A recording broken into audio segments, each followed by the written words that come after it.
Hello बच्चों, let's see this question. तो इस क्वेश्चन में अपन को बोला है कि the binding energy per nucleon जो होती है वो डिक्रीज करती जाती है जब न्यूक्लियस लार्ज मास नंबर का हो जाता है। तो इसका रीजन दिया है कि जो कुलम्ब रिपल्शन होता है दो प्रोटॉन्स के बीच में, वो हैवी न्यूक्लियस में लेस स्टेबल कर देता है एट न्यूक्लियस को।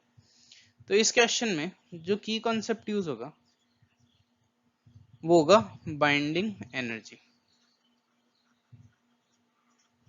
तो अपन को पता है कि बाइंडिंग एनर्जी का ग्राफ कुछ ऐसा होता है जिसके अंदर जो ये मैक्स वाला पार्ट आता है ये आयरन का आता है, और इसके बाद जो भी हैवी एलिमेंट्स होते हैं उनकी बाइंडिंग एनर्जी कम होती जाती है पर न्यूक्लियन, इनकी बाइंडिंग एनर्जी पर न्यूक्लियन भी कम होती जाएगी फिर। तो लार्ज मास नंबर में बाइंडिंग एनर्जी कम इसलिए होती जाती है क्योंकि इनके बीच में जो प्रोटॉन्स बढ़ते आते हैं और प्रोटॉन्स के बीच में रिपल्शन इंक्रीज होता जाता है एक दूसरे के बीच में। तो इसकी वजह से बाइंडिंग एनर्जी कम होती जाती है। तो असर्शन तो करेक्ट है। उसका रीजन क्या दिया है कि the coulomb repulsion between the protons make the heavy nucleus unstable, ये भी करेक्ट है।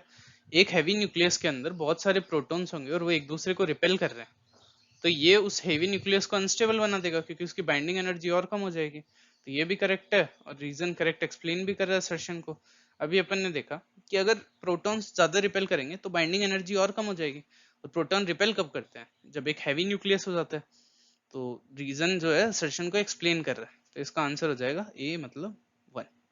So the final answer is 1। Hope you understand it well. Best of luck.